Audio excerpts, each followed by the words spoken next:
siapa aja yang ada di anggota outbound tersebut atau di anggota pelatihan tersebut supaya mereka bisa berinteraksi ke depannya lebih baik. Berarti karakter peserta itu bisa muncul di sana gitu ya? Bisa muncul.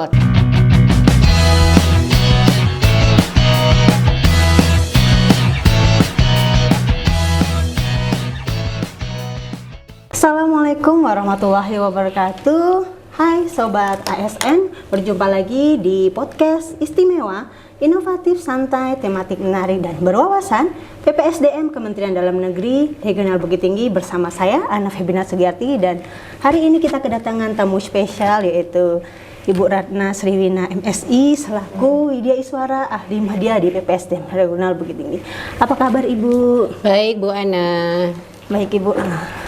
Hari ini kita akan berbincang-bincang terkait dengan game outbound atau bagaimana kita menerapkan media pembelajaran permainan dalam setiap kegiatan-kegiatan pelatihan. Nah, untuk mengawali hal itu, apa sih yang dimaksud dengan game outbound ini, Bu?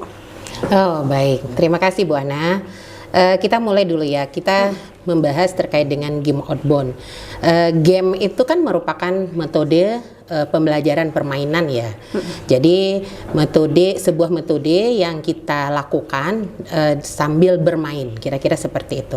Nah, kalau ditambahkan kata outbound, artinya kita sebuah aktivitas permainan yang kita lakukan di alam terbuka atau di luar ruangan yang dirancang untuk mengembangkan berbagai aspek, baik itu aspek fisik, aspek mental dan kecerdasan bagi target grupnya, dengan fokus pada membangun kekompakan tim, kepemimpinan ataupun komunikasi, serta juga untuk pemecahan masalah melalui tantangan-tantangan yang menyenangkan serta edukatif. Oke, baik. Nah, itu adalah definisi dari game outbound itu sendiri. Nah, tujuan dan manfaat dari kita melaksanakan game dalam kegiatan outbound itu tuh apa sih, Bu? Boleh dong ceritain sedikit ke kita? Oh iya. Artinya kita bedakan nih ya, antara tujuan dengan manfaat ya. Silahkan. Kalau tujuannya mungkin yang pertama itu meningkatkan kerjasama dalam tim atau dalam teamworknya ya. Karena di sini kan pada saat sebuah permainan itu dilakukan, maka ada saling koordinasi di situ, berbagi peran dan mencapai tujuan bersama dari kelompok yang memainkan permainan itu. Kemudian yang kedua itu mengembangkan kemampuan untuk berkomunikasi, karena pada saat peserta pelatihan misalnya menyampaikan idenya ataupun mendengarkan orang lain ataupun misalnya berkomunikasi secara aktif, maka itu akan mengasah kemampuan komunikasi. Kemudian yang ketiga mungkin adalah melatih kepemimpinan atau sebuah leadership ya, yaitu di mana pada saat permainan-permainan itu dilakukan, maka akan muncul pemimpin di tim itu, bagaimana mereka mengambil sebuah keputusan dan bagaimana mereka bertanggung jawab dari permainan-permainan yang mereka coba untuk perankan. Kemudian yang keempat juga adanya sebuah usaha untuk membangun kepercayaan diri, juga kepercayaan antar peserta, di mana permainan itu kan kadang-kadang ada tantangan yang kita siapkan dengan rancangan yang sudah kita susun dari awal, sehingga akan muncul sebuah keberanian dan saling percaya di situ.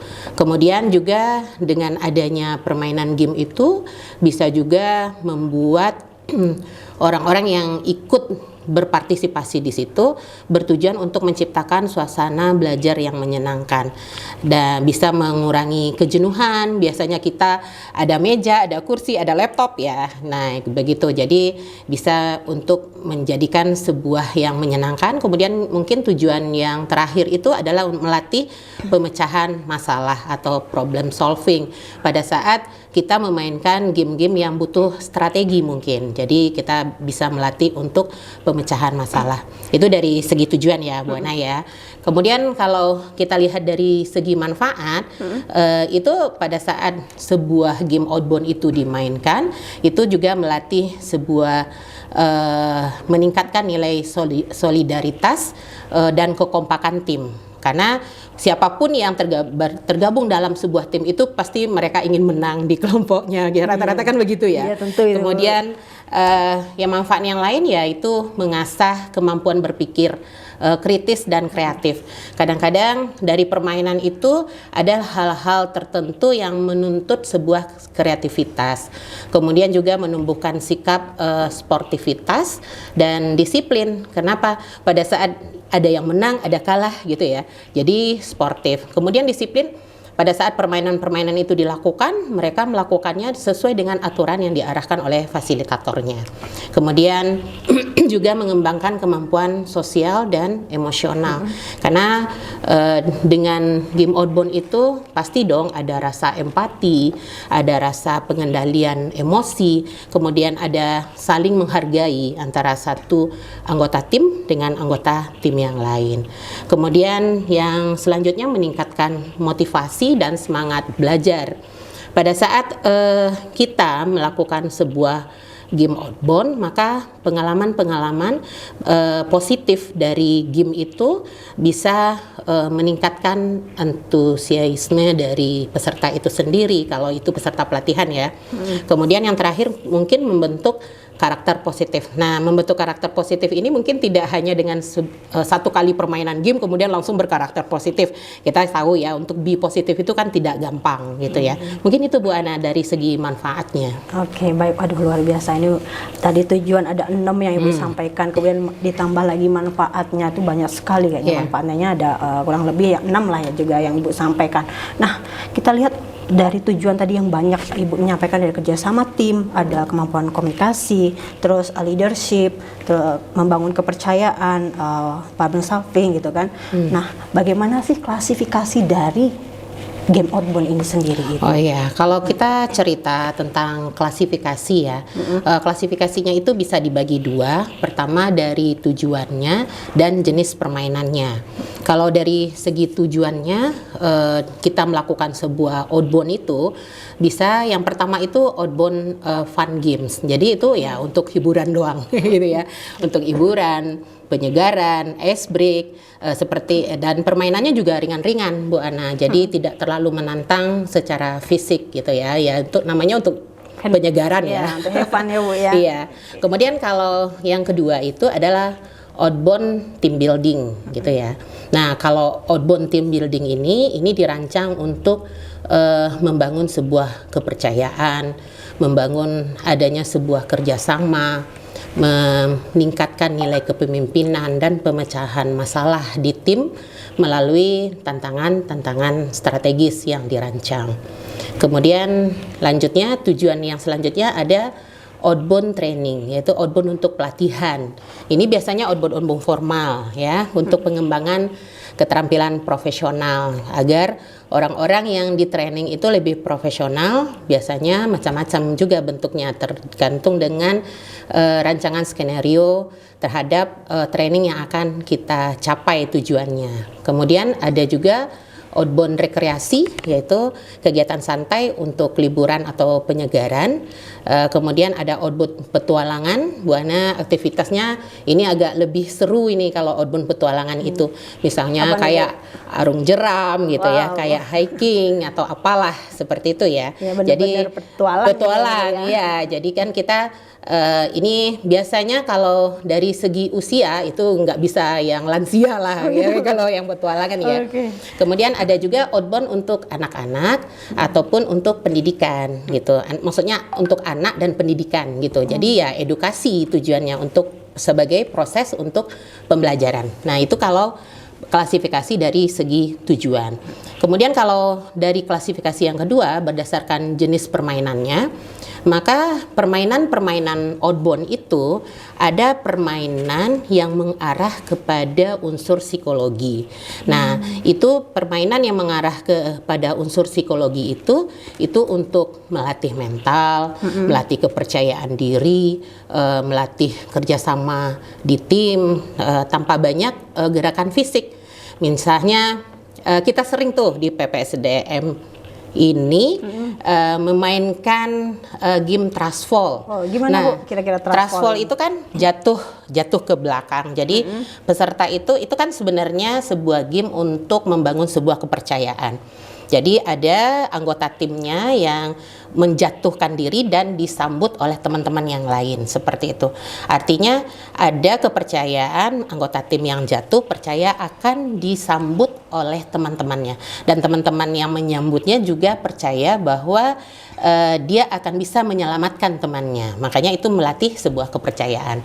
Kemudian ya sebenarnya sih banyak game-game yang untuk melatih permainan untuk psikologi ini ya.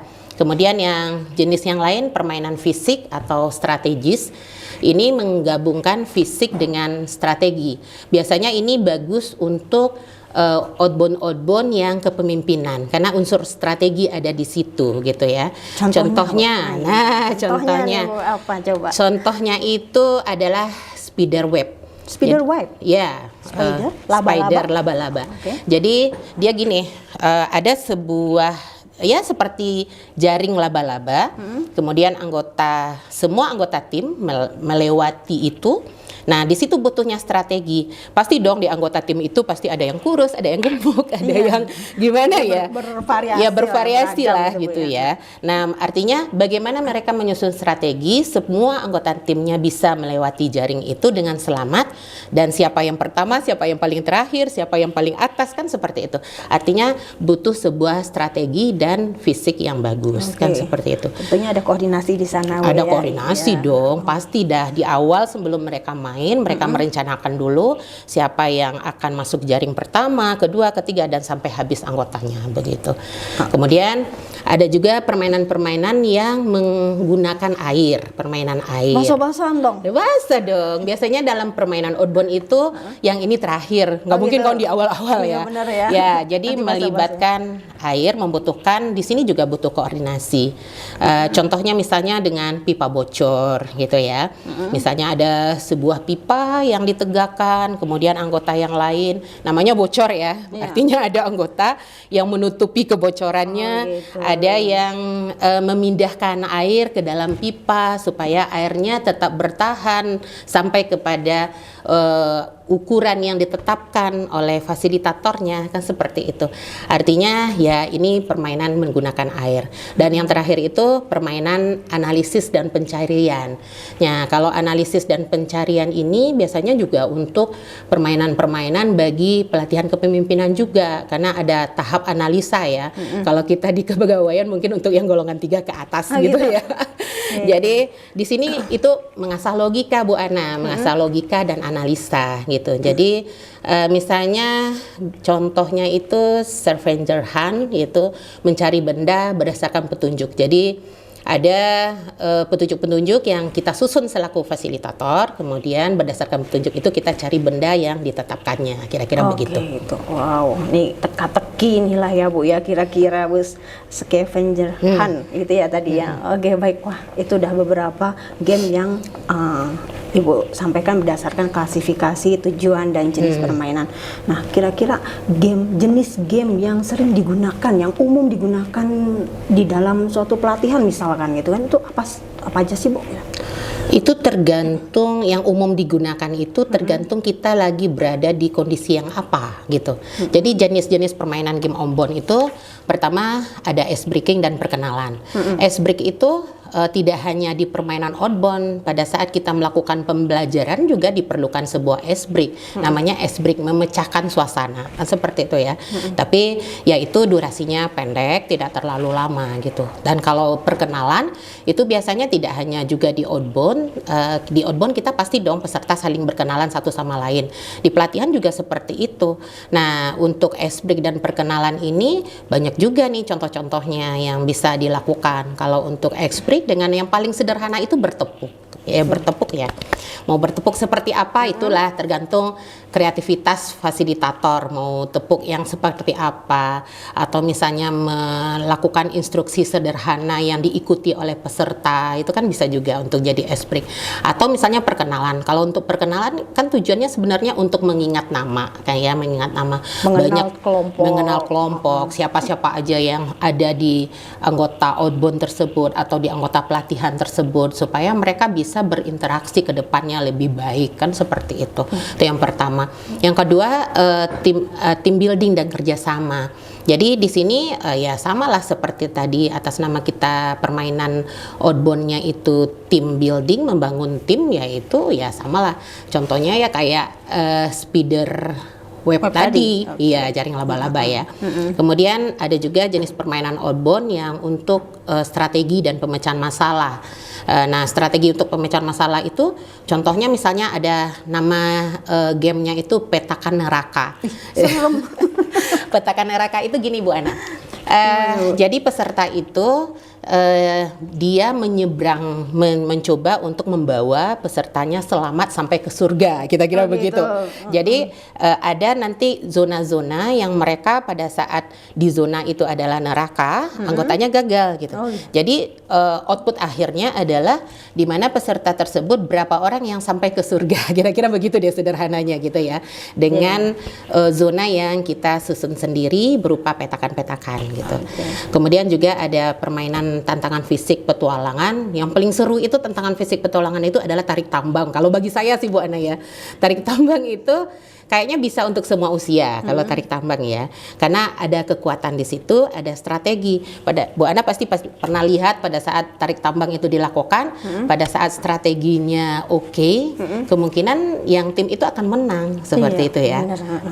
Tapi tergantung juga Bu, kalau lemah gimana? Kekuatan juga harus ada yang kuat juga ya di situ. Kemudian yang terakhir itu jenisnya kreativitas dan kekompakan. Jadi kita kreativitas, contohnya permainannya misalnya judul permainannya kereta terpanjang. Apa unsur kreativitasnya? Misalnya kita menginstruksikan kepada peserta membuat barisan terpanjang dari barang pribadi yang dipunyainya. Makanya biasanya kalau peserta pelatihan mereka pakai name tag, pakai pena, disambung-sambung atau pakai sampai kereta terpanjang. Nah, yang menangnya adalah yang paling panjang. Nah, gitu aja. Jadi kan ada unsur kreativitas di situ, ada unsur kekompakan di situ. Itu Bu Ana. Oke, baik. Wah, luar biasa. Udah beberapa game ya yang Ibu sebutkan. Nah, tadi saya mendengar kalau Ibu tarik tambang itu untuk berbagai usia gitu ya.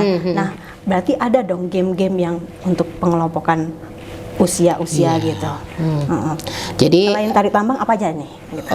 Ya kalau yang tarik tambang itu sebenarnya bisa untuk semua usia ya. Kalau yang sudah umurnya udah tinggi juga tidak masalah ikut tarik tambang kalau memang secara fisik. Tapi yang harus kita pikirkan selaku fasilitator itu adalah tidak selalu sebuah game itu bisa untuk semua gitu. Jadi disesuaikan berdasarkan variasi usia dan kondisi dari peserta. Itu yang harus kita lihat gitu. Belum tentu juga pada saat misalnya pesertanya muda-muda bisa flying fox semua, nggak mungkin juga gitu ya. Kadang-kadang mereka mana tahu ada kurang sehat atau seperti apa, atau pernah jatuh atau seperti apa. Jadi kita harus tahu juga strategi, bukan berarti apa ya, kita mengelompokkan kalau untuk anak-anak mungkin tujuannya apa. Tadi di awal kan kita cerita tujuan ya. Jadi ya apapun itu usianya, yang jelas dia untuk melatih kekompakan dan melatih kepercayaan, itu sih sebenarnya. Jadi intinya kita menyesuaikan dengan peserta kita gitu ya, dan juga sesuai dengan kondisi fisik dari peserta kita tentunya Bu ya. Jadi kita bisa walaupun usianya bervariasi, kita bisa ada unsur modifikasi di situ. Baik Bu, terkait dengan pembelajaran nih, bisa nggak sih game outbound ini menjadi sarana evaluasi perilaku peserta? Oh, bisa banget. Boleh dong dijelasin. Ya, kenapa begitu? Dengan melakukan kegiatan di luar, bisa melakukan kegiatan di luar, otomatis orang yang ikut dalam permainan itu mereka keluar dari rutinitas biasa.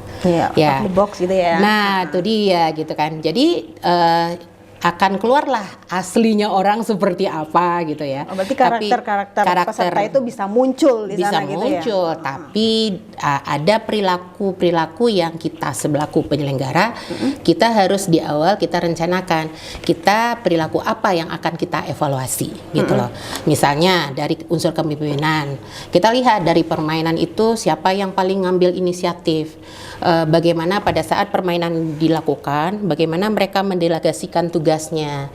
Kemudian juga bagaimana mereka menangani misalnya mereka kalah gitu, gagal timnya gitu. Nah, seorang pemimpin itu kan tidak berhasil aja gitu ya. Pada saat gagal mereka bagaimana mereka membuat supaya nggak demotivasi tuh timnya, kan gitu ya. Itu kan evaluasi dari unsur kepemimpinan.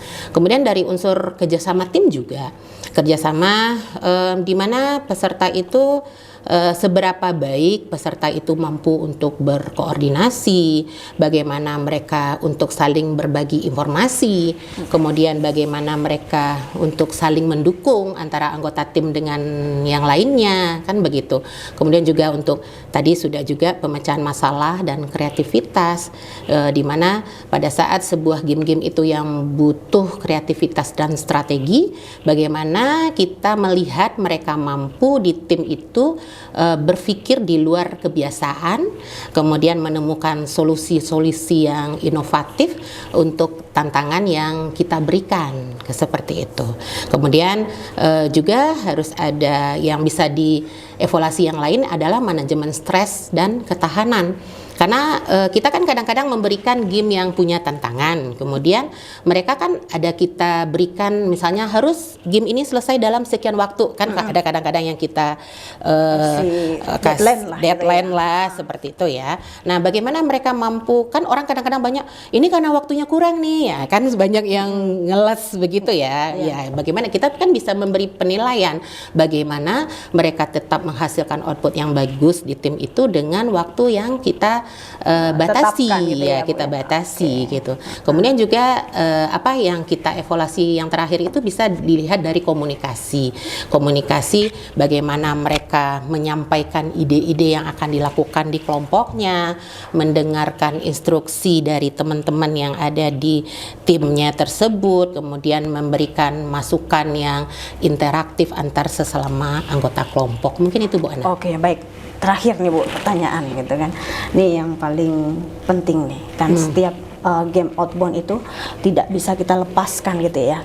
Maksudnya tidak bisa kita udah bermain game terus kita biarkan begitu saja. Secara singkat boleh dijelaskan bagaimana melakukan debriefing efektif setelah permainan. Terakhir Bu. Oke, baik. Debriefing itu sebenarnya begini ya. Debriefing yang baik itu adalah pada saat kita selesai satu permainan, kemudian kita debriefing. Yang baiknya begitu, tapi ya tergantung kita ya, kondisinya begitu. Tapi yang penting itu pada saat kita melakukan debriefing itu ciptakan suasana yang tenang dan aman dulu, gitu ya. Mereka mungkin capek-capek kegiatan di outbound di luar. Kan outbound ini nggak hanya di luar ya, tergantung kita kan waktu kita merencanakan ya kita plan A plan B lah. Pada saat cuaca nggak memungkinkan, nggak mungkin kan di luar gitu ya.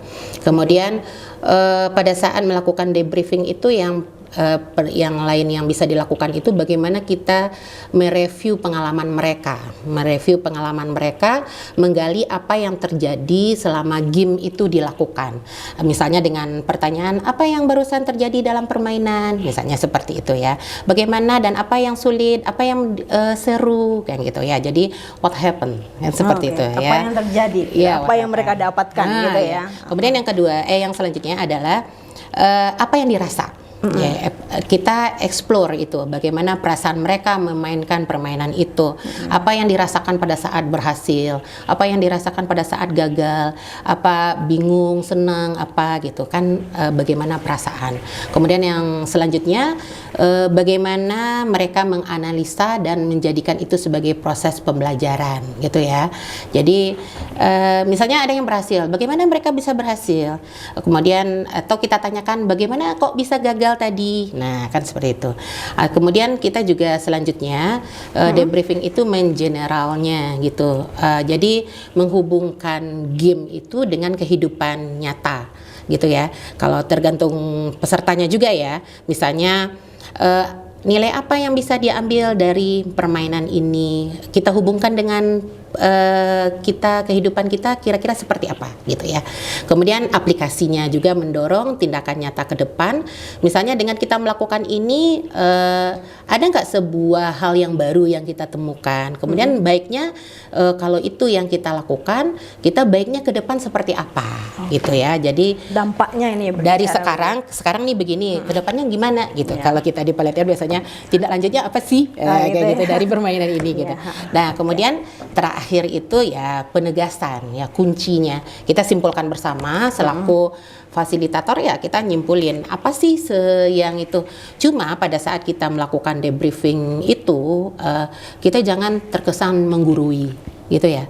Karena kita kan apapun ya, kita apalagi kita di lembaga pelatihan itu kita kan pembelajaran orang dewasa, bukan pedagogi ya, andragogi. Kemudian kalau bisa kita memberi kesempatan semua peserta untuk berbicara, gunakan pertanyaan-pertanyaan yang terbuka, komunikasi yang baik. Kemudian kita fokus pada proses, bukan menang kalah, tapi ini sebuah proses yang akan kita ambil proses pembelajaran dari keterkaitan yang terjadi. Mungkin itu Bu Ana. Oh luar biasa, udah banyak sekali kita bahas, tapi belum terlalu dalam ya, karena memang durasi kita nggak ya kalau dalam gitu. Mungkin dicontohkan gamenya kayak apa, permainannya kayak apa gitu baik. Ya mungkin perlu next time itu, Bu. Iya ada videonya, kemudian kita kupas mungkin begitu. Oke baik, kita sudah berbicara ya sedikit banyak terkait dengan game outbound, dari jenisnya, klasifikasi, tujuan, manfaat, dan kemudian yang paling penting bisa dijadikan sebagai sarana evaluasi gitu ya, dan juga bagaimana melakukan debriefing yang lebih efektif. Ini kayaknya nggak cukup di satu sesi, Bu. Kita bisa lanjutkan di sesi-sesi berikutnya mungkin, Bu. Iya, Bu Ana. Oke, baik. Sobat ASN, demikian perbincangan kita dengan Ibu Wina terkait dengan game outbound gitu kan.